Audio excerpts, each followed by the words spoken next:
Bonjour à tous, nous sommes le dimanche 27 janvier, c'est la fin des JMJ à Panama sur le thème de Voici la servante du Seigneur, qu'il me soit fait selon ta parole. Le pape François a beaucoup insisté sur ce besoin de conversion qui nous concerne tous et qui est un besoin, je dirais, coexistant à l'annonce de l'Évangile. Car l'annonce de l'Évangile, c'est croyez en l'Évangile et convertissez-vous.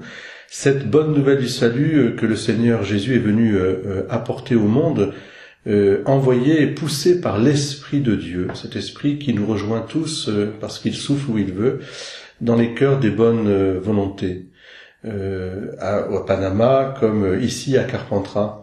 C'est une joie toujours de pouvoir vivre et expérimenter la famille de Dieu, et une famille de Dieu qui ne fait exception de personne, de tous âges, de toutes conditions, et qui accueille de tous âges et de toutes conditions. Et une Église aussi en sortie, comme nous le rappelait le pape François, pour que nous puissions justement vivre au milieu, sentire cum ecclesia, c'est-à-dire sentir ce peuple de Dieu qui a tant besoin. Dans la crise actuelle de la société, ce besoin de lien est essentiel, et c'est une grâce, je le dis, une grâce de l'Esprit Saint.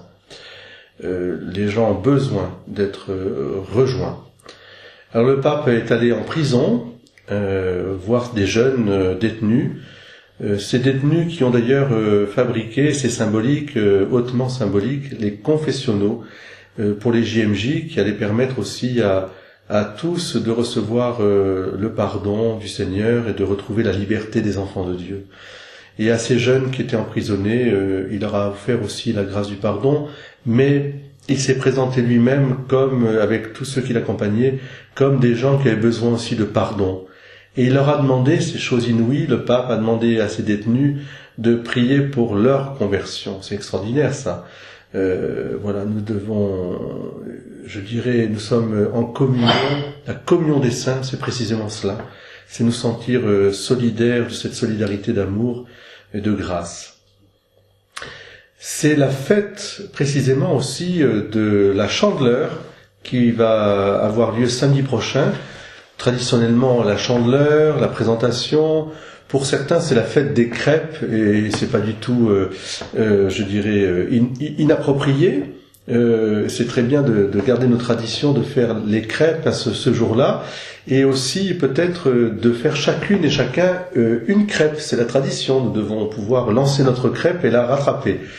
La crêpe, c'est parce que c'est aussi un symbole de réunion, de rassemblement, de fête autour de la lumière. Car la fête de la Chandeleur, c'est la fête de la lumière du Christ qui est venu dans le temple pour pouvoir être vraiment, je dirais, le serviteur des serviteurs, le grand prêtre, mais aussi un enfant des hommes, offert et présenté à Dieu par ses parents, par Marie et par Joseph, son père nourricier.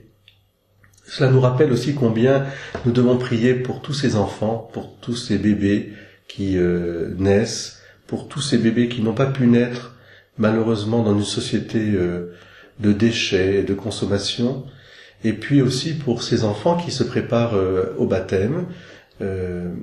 Voilà, et nous aurons aussi parmi eux aussi des grands enfants qui vont bientôt se préparer, les baptêmes d'adultes, de collégiens et de lycéens qui se prépareront donc à recevoir l'initiation chrétienne, c'est-à-dire la vie de Dieu en plénitude dans leur cœur. À vous tous, eh bien, ce sont des intentions de prière. Je vous demande de prier aussi tout spécialement pour notre sœur Asia Bibi, qui sera rejugée le 29 janvier.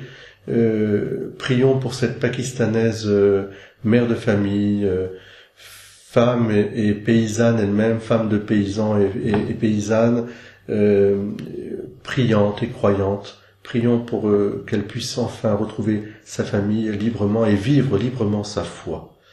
À vous tous, un bon dimanche.